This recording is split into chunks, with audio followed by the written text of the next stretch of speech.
قوم کوئی نہ کوئی تہوار مناتی ہے، اور لوگ چونکہ معاشرہ انفرادی سطح پر بھی راضی رہنا چاہتا ہے اور اجتماعی ماحول بھی فراہم کرنا چاہتا ہے، قومیں بڑے بڑے تہوار مناتی ہیں، میلوں کا بندوبست کرتی ہیں، دن منائے جاتے ہیں۔ اسلام کے اندر بھی دن منائے جاتے ہیں، اور بڑی قریب ایک دن آنے والا ہے جسے عید الفطر کہا جاتا ہے۔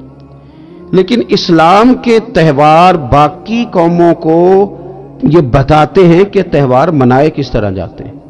تو سب سے پہلے تو یہ یاد رکھیں کہ اسلام کے اندر جب عید آتی ہے تو اس کا کوئی مقصد ہے، اور ہم نے عید کو کس طرح منانا ہے یہ سارا کچھ ہمارا دین ہمیں بتاتا ہے۔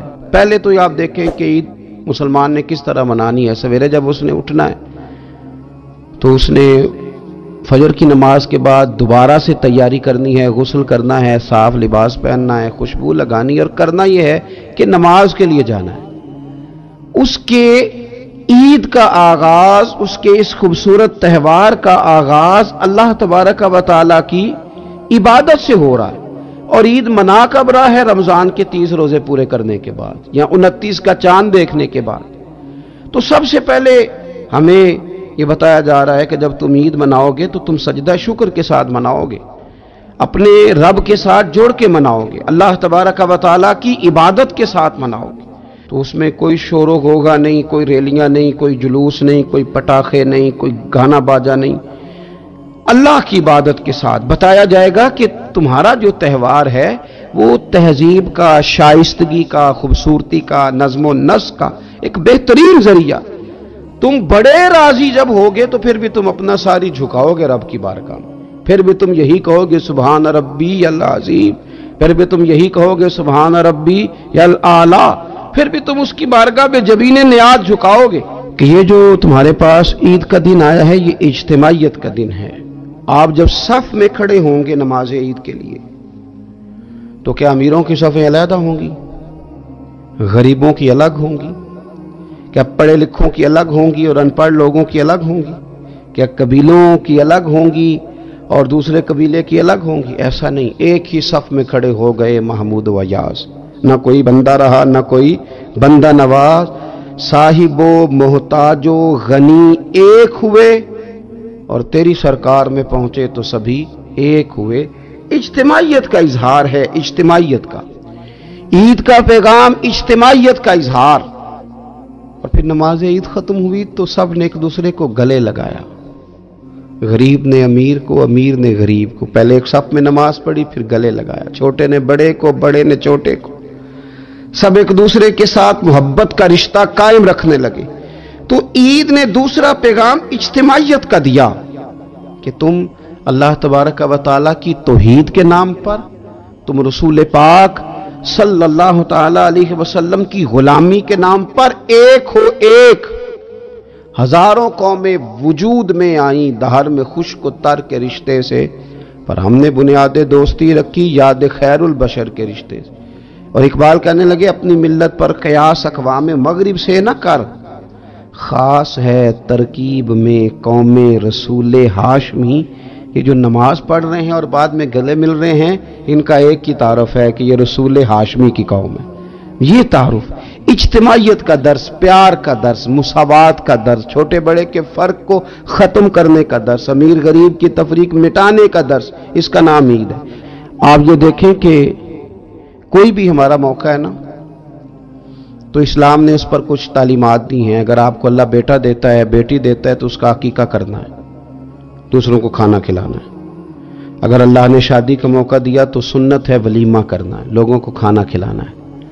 اگر بڑی عید کا موقع آیا ہے تو قربانی رکھ دی گئی ہے، آپ گوشت کریں گے، اس کا ایک حصہ رشتہ داروں کو دیں گے، ایک حصہ غریب نادار لوگوں کو دیں گے۔ اور عید کا موقع آیا تو صدقہ فطر رکھ دیا گیا چھوٹی عید پہ، اور صاحب نصاب پر زکوٰۃ بھی فرض کر دی گئی جو بالعموم رمضان میں ہی دی جاتی ہے۔ رمضان میں زیادہ تر مسلمان دینے کی کوشش کرتے ہیں۔ تو اس سے کیا ہوتا ہے کہ انسان اپنی خوشیاں دوسروں کے ساتھ بھی جوڑتا ہے، وہ اکیلے خوشی نہیں منا رہا، وہ دوسروں کے ساتھ اپنی خوشیوں کو جوڑ رہا ہے، غریب کو کھانا کھلا رہا ہے۔ اور نبی پاک صلی اللہ علیہ وسلم نے فرمایا وہ دعوت بڑی ملعون ہے، وہ بڑی لعنت والی دعوت ہے کہ کسی نے دعوت پکائی اور صرف امیروں کو دعوت دی جائے، غریبوں کو نہ دی جائے۔ سیاسی افطاریاں کرائی جائیں، اور ولیمے پہ بھی اگر اپنے بیٹے کے بلایا جائے تو امیر لوگوں کو، سیاسی لوگوں کو، بڑے لوگوں کو دعوت دی جائے۔ دعوت تو خیر والی وہ ہے جس میں چھوٹا بڑا امیر غریب سب شریک۔ تو عید کے موقع پر بھی یہ ضروری تو نہیں کہ ہم 6 جوڑے ہی بنوائیں، 3 جوڑوں سے بھی گزارا ہو سکتا ہے۔ اس طرف بھی تھوڑی توجہ کر لیں کہ جس گھر کے اندر 1 جوڑا بھی خریدنا مشکل ہے، یہ کوئی ضروری تو نہیں کہ 10 جوڑے ہی خریدے جائیں، 2 پہ بھی گزارا ہو سکتا ہے۔ 3 جوتے لینے کی بجائے 1 سے بھی عید گزر جاتی ہے، لیکن تھوڑی سی توجہ اگر غرباء کی طرف بھی کر لی جائے، مساکین کی طرف۔ یہ کل پرسوں خبر آ رہی ہے کہ ہمارے پنجاب میں ایک ایسا شہر بھی ہے جس میں باپ نے صرف اس لیے اپنے بچے نہر میں پھینک دیے ہیں کہ انہوں نے عید کے لیے کپڑے مانگے تھے۔ اس قسم کی داستانیں جس قوم کے اندر موجود ہوں تو وہ قوم پھر کسی کا خیال ہی نہ کرے، وہ سارا مال اپنے اوپر ہی خرچ کرنا چاہے، اسے احساس ہی پیدا نہ ہو کہ کسی اور کو بھی ضرورت ہے۔ تو عید ہمیں موقع دیتی ہے۔ بزرگوں نے لکھا ہے کہ یہ جو عید پہ کہا گیا نا کہ ایک رستے جاؤ اور دوسرے رستے سے واپس آؤ، تو اس میں بھی شاید ایک حکمت ہمیں یہ بھی نظر آتی ہے کہ کئی دفعہ ایک گلی سے گزرے تو گزرتے وقت خیال آتا ہے کہ یار یہ گھر ایسا ہے، دیکھ کے پتہ چلتا ہے کہ جو غریب ہے مجھے تھوڑا ان کا خیال رکھنا چاہیے۔ پھر دوسری سائیڈ سے واپس آؤ، شاید تمہیں گھر بیٹھے یاد نہ آئے اور مکان دیکھ کے تمہیں سمجھ آ جائے کہ یہاں تو شاید روٹی بھی وقت پہ نہ پکتی ہو، اتنے غریب ہیں۔ تو اسلام نے ہر چیز میں حکمت رکھی، اور صرف عید کے موقع پہ نہیں، مستقل آپ غرباء کے، مساکین کے سرپرست بننے کی، معاون بننے کی کوشش کریں، رسمی طور پر نہیں۔ پچھلے سال نا عید گزری تو مجھے ایک دوست نے ایک پنجابی کا شعر بھیجا، اس نے کہا حضرت جی اس کو ذرا ضرور پڑھیں۔ تو شعر بڑا انوکھا تھا۔ وہ شعر کیا تھا؟ اور راشن ونڈن والے لوکو، او راشن ونڈن والے لوکو، او عیدوں بعد بھی بھوک لگ دیجئے۔ عید کے بعد بھول ہی گئے تم؟ مستقل بنیادوں پر کوشش کریں کہ آپ معاون بنے، غرباء کے، مساکین کے، یتیموں کے، ان لوگوں کی مدد کریں۔ حضرت بشیر بن عقبہ رضی اللہ تعالیٰ عنہ فرماتے ہیں کہ میرے والد جنگ احد میں شہید ہو گئے تھے اور میں ایک کونے میں کھڑا رو رہا تھا، تو نبی پاک صلی اللہ تعالیٰ علیہ وسلم نے مجھے دلاسا بھی دیا، دست شفقت بھی رکھا۔ تو میں نے کہا حضور میرے والد چلے گئے تو کیا بنے گا؟ تو کیا انداز حضور نے اختیار کیا اور کیا انہیں عظیم نسبتوں سے نواز دیا۔ حضور فرمانے لگے اے بشیر بن عقبہ تو پسند نہیں کرتا کہ فاطمہ تیری بہن بن جائے، عائشہ تیری ماں بن جائے اور محمد تیرے والد بن جائیں صلی اللہ تعالیٰ علیہ وسلم؟ مستقل تجھے رشتے نہ دے دیے جائیں، مستقل تجھے سہارا نہ دے دیا جائے، مستقل بنیادوں پر ہی تیرا خیال نہ رکھا جائے۔ نبی پاک صلی اللہ تعالیٰ علیہ وآلہ وسلم کو نہ جو چیز بڑی پسند ہے وہ ایثار ہے، اپنے منہ کا نوالا نکال کے کسی کو دے دینا، یہ حضور کو بڑا ہی پسند ہے۔ قربانی کرنا، ایثار کرنا، ضرورت ہوتے ہوئے کسی کی مدد کرنا۔ قرآن مجید آپ پڑھیں نا تو صحابہ کی تعریف قرآن نے بیان کی، فرمایا وَيُؤْثِرُونَ عَلَىٰ أَنفُسِهِمْ وَلَوْ كَانَ بِهِمْ خَصَاصَةٌ، فرمایا وہ دوسروں پر ایثار کر دیتے ہیں چاہے انہیں کتنی ہی ضرورت کیوں نہ ہو۔ عید قریب آ گئی، لیکن کچھ لوگ ایسے بھی ہیں جن سے میں نے دبے لفظوں میں پوچھا کہ سوٹ سلوا لیا ہے؟ انہوں نے جب یہ کہا نا کہ دکانیں ہی نہیں صحیح طریقے سے کھلی تو وہ نا ان کی جھکی جھکی آنکھیں بتاتی تھیں کہ دکان پہ جانے کے پیسے کوئی نہیں پاس۔ ایک شاعر تھا تو وہ کہتا ہے کہ میں کھلونوں کی دکان کے پاس سے گزرا، میں بھی ساتھ تھا، میرا بیٹا بھی اور میرا پوتا بھی۔ تو میرا پوتا ضد کرنے لگا کہ کھلونا لینا ہے، تو میرے بیٹے نے بڑا سمجھایا نہیں لینا نہیں لینا، پر بچے نے ضد نہیں چھوڑی، باپ نے مارا بھی ڈانٹا بھی، پر اس نے کہا نہیں میں نے کھلونا لینا ہے۔ جب میرا بیٹا نہیں مان رہا تھا تو میں نے پھر اس کو کہا، میں مثال دے رہا ہوں، پس منظر کچھ یوں بنا ہوگا۔ اس نے کہا کہ تم کھلونے کی دکانوں کے پاس سے کیوں گزرے؟ یہ بچے کی ضد ہے، یہ سمجھوتا نہیں کرتی، یہ بچوں کی ضد ہے، یہ سمجھوتا۔ اور وہ آج بھی دوپہر میں بچوں کو سلا دیتی ہے اس ڈر سے کہ گلی میں پھر کہیں کھلونے بیچنے والا نہ آ جائے۔ صرف میری گزارش اتنی ہے کہ